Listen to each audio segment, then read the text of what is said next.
Congress party ఉపాధ్యక్షురాలు ఆంధ్రప్రదేశ్లో శుంకర పద్మశ్రీ.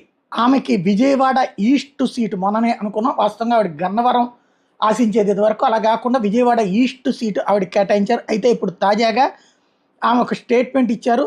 నేను Vijayawada parliament Congress party అభ్యర్థిగా పోటీ చేయాలని నిర్ణయం ఆశించాను. కొన్ని కారణాల వల్ల అధిష్టానం అవకాశం కల్పించలేదు నాకు.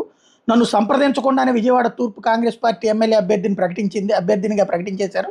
నాకు ఎమ్మెల్యేగా పోటీ చేయాలని ఆలోచన లేదు. పార్టీ కోసం, పార్టీ అభ్యర్థుల గెలుపు కోసం నా వంతు కృషి చేస్తాను.